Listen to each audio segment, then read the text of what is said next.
Bonjour à tous et bienvenue dans cette nouvelle vidéo. Dans une précédente vidéo, nous avons vu que les végétaux fabriquaient leur matière organique, les sucres par exemple, à partir de matières minérales, le dioxyde de carbone, l'eau. Cette matière organique, ces sucres, vont être consommés directement par les cellules pour fabriquer de l'énergie, ou alors ces végétaux peuvent être mangés par des animaux qui ont besoin de la matière organique qu'ils ont produite. Mais que se passe-t-il si les sucres ne sont pas consommés directement par les cellules animales ou par les cellules végétales? Ce cours sera présenté sous forme de démarche scientifique. Après avoir proposé un problème, nous émettrons des hypothèses. Pour vérifier ces hypothèses, nous choisirons une activité de recherche. Nous obtiendrons alors des résultats qu'il va falloir interpréter avant de conclure. La conclusion répond au problème et permet de valider ou d'invalider les hypothèses. Comme nous avons pu le voir en introduction, les végétaux sont capables de fabriquer leur propre matière organique, leurs propres glucides, leurs propres sucres, à partir uniquement de matières minérales, le dioxyde de carbone et l'eau. Cette réaction nécessite l'énergie lumineuse, c'est pourquoi on l'appelle photosynthèse. Les glucides produits peuvent être consommés par la cellule pour fabriquer de l'énergie nécessaire aux différentes activités de cette cellule. Les glucides peuvent être également consommés par un animal qui viendrait manger ce végétal. Mais si ces glucides ne sont pas consommés par la cellule végétale, ne sont pas consommés par un animal, où sont-ils stockés?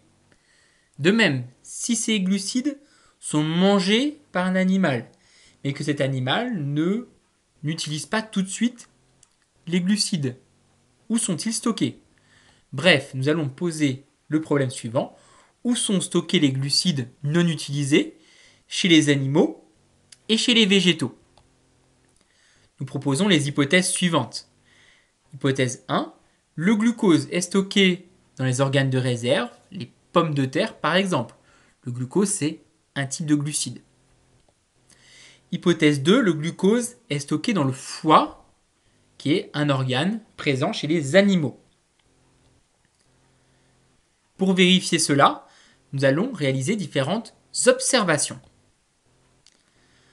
Observons tout d'abord une pomme de terre qui a été coupée. Nous mettons de l'eau iodée ou du Lugol sur cette pomme de terre. L'eau iodée ou Lugol est de couleur marron clair et devient noir ou violet en présence de glucides. On voit ici que la pomme de terre renferme bien énormément de glucides. Si on observe cette pomme de terre au microscope, on observe que les cellules renferment des grains de couleur violette, c'est-à-dire des grains qui contiennent les glucides. Ces organites à l'intérieur de la cellule qui contiennent les glucides sont appelés amyloplastes. Observons le foie d'un agneau. On prend quelques morceaux de ce foie et on le met dans une solution. On trempe une bandelette test dans cette solution. Si cette bandelette reste rose, alors la solution ne contient pas de glucose. En revanche, plus la bandelette tire vers le violet, plus la solution contient du glucose. On voit ici que le bout de la bandelette est coloré en violet. La solution où on a trempé les morceaux de foie contient bien du glucose. Le foie est donc un organe qui stocke le glucose. Observons le tissu adipeux, c'est-à-dire un ensemble de cellules qui composent la graisse naturelle de notre corps. Si on colore ces cellules au rouge soudan, on observe une coloration orange de toutes les cellules. Cette coloration signifie que les cellules contiennent des lipides. Le tissu adipeux est donc composé de cellules qui stockent de manière importante les lipides, les graisses. J'observe que lorsqu'on met du Lugol sur une pomme de terre, alors une coloration violette-noire apparaît. On retrouve cette coloration dans les cellules.